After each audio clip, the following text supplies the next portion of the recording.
Anne-Thierry, bonjour. Merci d'avoir accepté notre invitation.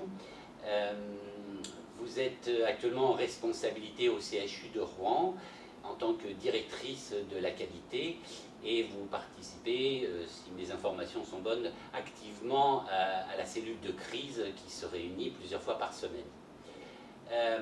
Ma première question serait de vous demander comment finalement vous arrivez à naviguer entre les différents décrets, les procédures, les recommandations, les recos, comme on dit au quotidien, qui peut-être nous contraignent, sûrement nous contraignent et nous empêchent peut-être la réflexion éthique, est-ce qu'on peut dire ça comme ça?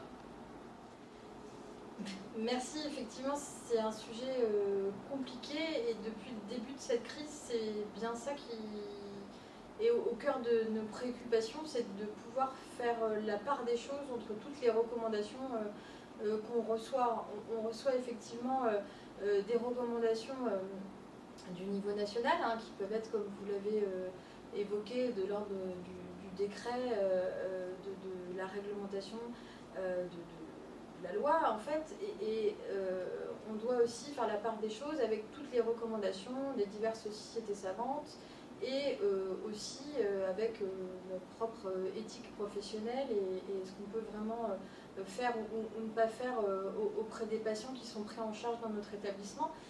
C'est pourquoi on a parfois dû prendre en fait un peu de temps par rapport à certaines recommandations qui ont été formulées pour pouvoir vraiment se les approprier et faire en sorte qu'elles soient mises en œuvre le mieux possible dans les unités de soins. On a eu par exemple des choses sur la thématique du décès où on a eu parfois un avis du Haut Conseil avec un texte réglementaire qui était peut-être un peu contradictoire ou en tout cas en décalé, et par rapport à tout ça il a fallu prendre un peu de temps pour pouvoir au niveau local en fait dire quelles étaient les mesures à mettre en œuvre. Ce qui est très difficile dans une situation de crise, c'est le facteur temps. D'habitude on a des réglementations, on a des recommandations qui sont formulées au niveau national, et en fait ces recommandations on prend du temps, on a des commissions pluriprofessionnelles qui travaillent sur l'adaptation des recommandations au niveau local, et en général on met quand même on va dire presque une année pour s'approprier des recommandations, et là on a dû s'approprier ces recommandations là dans l'urgence. Oui, effectivement, on sent bien que finalement, éthique et urgence, c'est pas forcément toujours conciliable. Et merci de nous rappeler ce facteur temps qui est nécessaire tout simplement à l'instauration du débat, à l'échange de points de vue multi-professionnels. Et est-ce que ce serait possible de nous dire comment finalement ce fameux décret pour y avoir travaillé du 1er avril qui était apparu un peu comme violent dans son exécution immédiate et sans condition, comment finalement vous l'avez géré en interne? Le décret arrive et alors on le décline finalement comment? Donc, de manière urgente, il y a un groupe de travail qui a été missionné donc avec un pilote. Donc, dans ce groupe de travail, il y avait tous les acteurs parties prenantes de la thématique décès au sein de l'établissement, donc que ce soit évidemment la direction des soins, la chambre mortuaire, le responsable médical de la chambre mortuaire, le représentant de la direction générale qui au final faisait le lien avec les aspects juridiques, avec notre propre direction des affaires juridiques. Donc j'oublie sûrement des participants, mais l'idée c'est d'avoir à ce moment-là une concertation collégiale pour essayer d'appliquer de la manière la plus éthique, si c'est le mot, mais en tout cas de la manière la plus respectueuse vis-à-vis du défunt et de ses proches, le texte qui effectivement était très très limitatif par rapport à la prise en charge du défunt au moment de la première vague du Covid.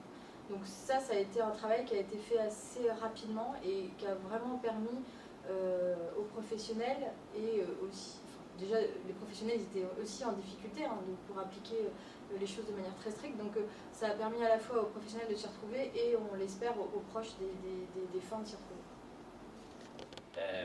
Une question était d'actualité lors du premier confinement, elle est de nouveau, on ne peut plus d'actualité, c'est cette question à la fois fondamentale et délicate des visites. Visites autorisées, visites interdites, visites organisées. Comment dans un si grand établissement on peut tenir à la fois cet impératif sanitaire et puis cette tension humaine qu'il y a derrière, par exemple, l'interdiction.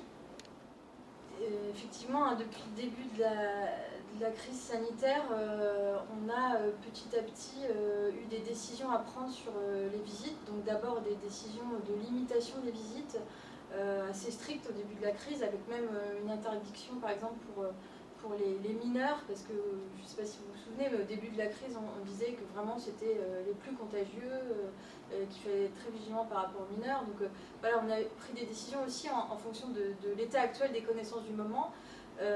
Et donc on a pris ces décisions de limitation, et puis on a dû, après, quand la fin du confinement est arrivée, reprendre des décisions pour réouvrir les visites, réorganiser les visites, mais de manière à ce que les mesures barrières soient respectées. Et c'est là où on arrive à quelque chose de compliqué, puisque on ne peut pas organiser des visites avec la médiation d'un tiers. Vous voyez, ça commencerait à être un peu absurde. Donc il faut aussi qu'on puisse faire confiance aux proches pour le respect de ces mesures barrières. Et c'est assez compliqué à organiser. Et là, on se retrouve dans la même situation, c'est-à-dire qu'avec à nouveau le confinement, et aussi surtout avec la circulation du virus, on a peur que le virus rentre à nouveau dans les établissements. Et donc pour les EHPAD, donc il y a des mesures qui sont prises, mais donc on reste avec des visites qui sont autorisées sur rendez-vous. Et après, la question se pose pour tous les secteurs de médecine, chirurgie, obstétrique ou de soins de suite, réadaptation. Là, il faut qu'on réussisse à s'organiser, et l'idée, c'est bien de décider un peu collectivement de ce qu'on va pouvoir faire pour que ça soit le mieux appliqué possible au sein des unités.